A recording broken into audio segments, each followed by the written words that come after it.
डिसेंबर महिन्यापासून केंद्राचं मानधन जे आशा स्वयंसेविका आणि गट प्रवर्तकांना मिळायला हवं होतं ते डिसेंबर महिन्यापासूनचं मानधन त्यांना मिळालेलं नाही। आम्हाला राज्याचे आरोग्य राज्यमंत्री आमच्या बुलढाण्याच्या प्रतिनिधींनी त्यांची भेट घेतली तर त्यांनी माहिती दिली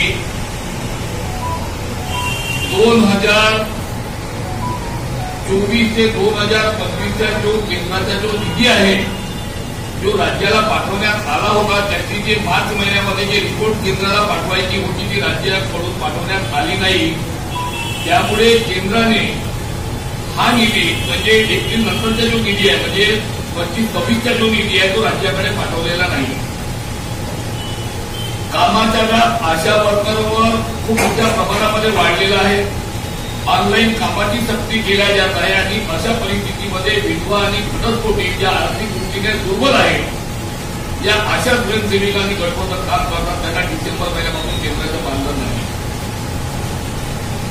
राज्याचं सुद्धा मानधन जे आहे ते मार्च महिन्यापासून आशा स्वयंसेविकेला आतापर्यंत मिळालेलं नाहीये।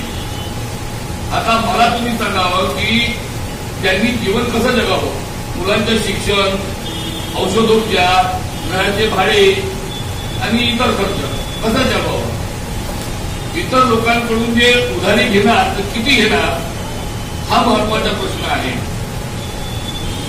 वारंवार आम्ही 3दा आम्ही मुख्यमंत्री साहेबांना पत्र दिलेलं आहे। 2दा मुख्यमंत्री साहेबांना मी स्वतः भेटलो। 2दा महसूल मंत्री आणि जे नागपूरचे पालकमंत्री आहेत चंद्रशेखर बावनकुळे साहेब त्यांच्या जनता दरबारमध्ये आम्ही त्यांना भेटलो। एकदा जिल्हाधिकाऱ्यांतर्फे त्यांना पत्र पाठवलं परंतु कोणतेही त्यांच्यातर्फे उत्तर आलेले नाहीये। दुसरा विषय जो आहे 13 जून रोजी एक नवीन परिपत्रक राष्ट्रीय आरोग्य अभियान मुंबईतून आलेलं आहे। आशा स्वयंसेविका म्हणजे स्वतःच्या इच्छेने तिला आवड आहे म्हणून काम करणारी, तिला पेन्शन नाही, तिला ग्रॅज्युटी नाही, कोणती सुरक्षा नाही। त्यानंतरही त्या परिपत्रकामध्ये त्यांनी एक ऑर्डर काढलेला आहे की 60 वर्ष झालेल्या आशा वर्करला कार्यमुक्त केल्याने मग एकतर मानधन कमी आहे, त्यांना जो मोबदला मिळतो त्यावर प्रपंच चालू शकत नाही आणि रिटायरमेंट म्हणजे कार्यमुक्त केल्यानंतर त्यांनी कसं भागवावं।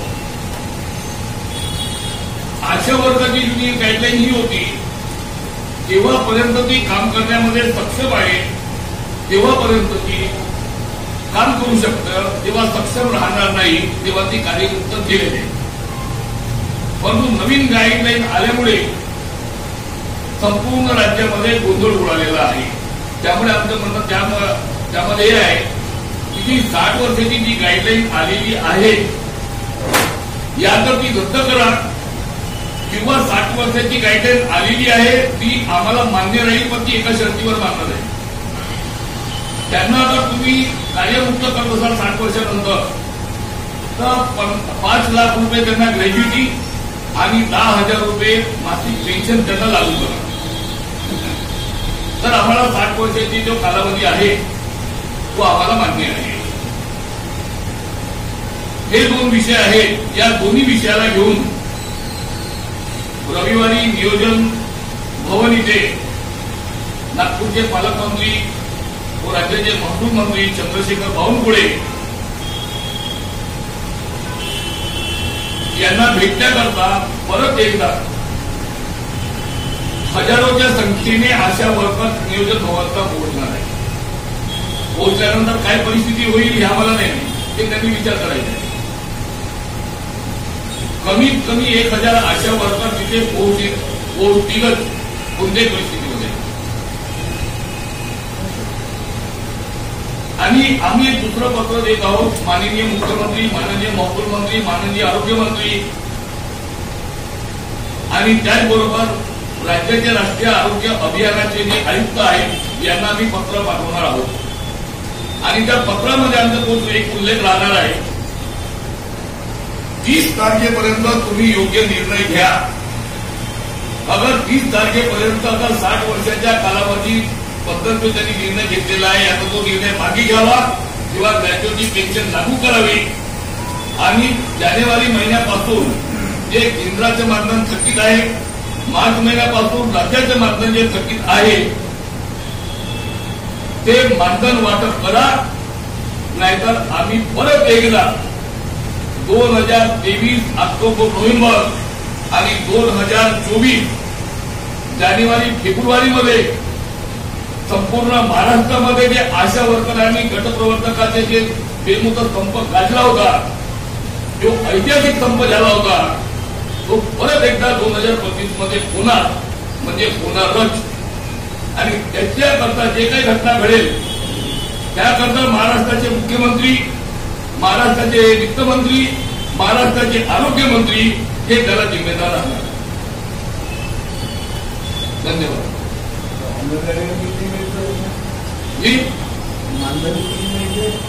आशा वर्कर यांना केंद्राकडून 2,000 रुपये मिळतात आणि राज्याकडून 10,000 रुपये मिळतात. पण ते कामावर आधारित आहे आणि इतर जे नवीन प्रकारचे जे कामं दिल्या जातात ते पण त्यांना कामावर आधारित तो मोबदला मिळतो.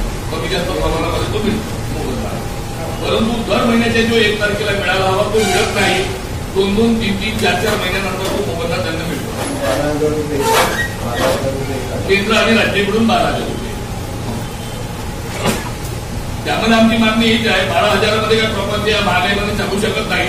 म्हणून शासनाची जिम्मेदारी आहे. शासनाचं महत्वाचं काम करतात. त्यामुळे त्यांना सरकारी कर्मचाऱ्याच्या दर्जा द्यावा. कारण की आरोग्य क्षेत्राची पूर्ण धुरा त्या आशा वर्करवर आहे. आणि 26,000 रुपये आजच्या महागाईच्या काळानुसार म्हणजे 45-43 श्रम आयोगाच्या सीमानती ज्या 2016 रोजी मांडण्यात आल्या होत्या त्यानुसार 2025च्या महागाईच्या गुणांकानुसार 26,000 रुपये त्यांना वेतन मिळालंच पाहिजे. गेल्या अनेक वर्षापासून तुम्ही मागणीसाठी आंदोलन करताय. पूर्ण काय बघा, सरकार जी आहे जे तुमची आमची नाहीये. सरकार अडाणी अंबानी सारख्या मोठमोठ्या उद्योगपतींची चाकरी करणारी सरकार आहे. जे इलेक्ट्रॉनिक बॉन्डनुसार त्यांच्या पक्षाला मोठा निधी ज्यांच्याकडून उपलब्ध होतो त्यांची काम सरकार करण्याकरता उत्सुक राहतो. विद्यार्थ्यांचे आंदोलन असो, युवकांचे आंदोलन असो, कामगारांचे आंदोलन असो, शेतकऱ्यांचे आंदोलन असो, शेतमजुरांचे आंदोलन असो, पोलिसांचा सहारा घेऊन ते आंदोलन दडपण्याचं सरकार काम करतं. निधी जातो कुठे? जेव्हा मोठे कार्यक्रम घेतात, लाडक्या बहिणींना बोलावतात, आशा वर्करला सांगतात की तुमच्या कार्यक्षेत्रातल्या महिला घेऊन या. सर्व आशा वर्कर उपस्थित राहा. अंगणवाडी सेविकांना सांगतात तुमच्या कार्यक्षेत्रातल्या महिला घेऊन या, तुम्ही सर्व उपस्थित राहा. लाडक्या बहिणीच्या नावाने मोठमोठी भाषा बोलल्या जातं. जेव्हा तुमच्यासारखे पत्रकार आपल्या वर्तमानपत्रामध्ये छापतात की लाडक्या बहिणी कमी करण्यात येणार आहे काही अटी शर्तीनुसार, त्यावेळेस वित्तमंत्री काही बोलत नाही, मुख्यमंत्री काही बोलत नाही. ही परिस्थिती आहे या राज्याची आणि देशाची परिस्थिती सुद्धा तीच आहे. आता कालची गोष्ट तुम्हाला सांगतो. डाव्या पक्षांनी आझाद मैदानामध्ये फिलिस्तीनच्या विषयावर जे नरसंहार सुरू आहे तो थांबवणं द्यावा करून नारे निदर्शनाचे काम केले. त्यांना अटक केली. जो महाराष्ट्र सरकार जनसुरक्षा कायदा आणत आहे तो लागू नाही झाला, पण त्याची अंमलबजावणी सरकारने चालू केली हे म्हणावं लागेल. 9 जुलै रोजी देशव्यापी संप आहे सर्व कामगार संघटनांच्या. 4 कामगार संहिता रद्द झाल्या पाहिजे. महाराष्ट्र सरकारने जे जनसुरक्षा कायदा जे आणत आहे तो थांबवण्यात द्यावा. त्यामध्ये सर्व कर्मचारी रस्त्यावर उतरणार आहेत. नागपूरला पण संविधान चौकामध्ये त्या दिवशी मोठा जल्लोष होणार आहे. आणि आम्ही पण सुभाषनगर रोडच्या खंडोबा देवस्थानपासून संविधान चौकापर्यंत आम्ही एक विशाल मोर्चा त्या दिवशी काढत आहोत. सरकारला चेतावणी देण्याकरता हे दोन्ही कायदे रद्द करण्यात आले. पाहिजे तुम्हाला जास्त 12,000 मानधन आम्हाला नाही पाहिजे. केंद्र सरकारने 2016 रोजी 45 आणि 46व्या श्रम आयोगाच्या शिफारसीनुसार त्यावेळेस जे 18,000 किमान वेतन असायला हवं हे ठरवलं. तर 2016 पासून जे 18,000 नुसार 2025 आता सुरू झालेलं आहे. महागाई ज्या दराने वाढलेली आहे, ज्या गतीने वाढलेली आहे, तर पगार सुद्धा त्या गतीने वाढायला हवा. त्यानुसार आज जो 2025 मध्ये किमान वेतन हे 26,000 असलंच पाहिजे प्रत्येकाचं, जे सरकारचे काम करतात किंवा सरकारचे जे काम करत असतील, खाजगी कंपन्यांमध्ये काम करत असतील, त्यांनाही किमान वेतन हे 26,000 रुपये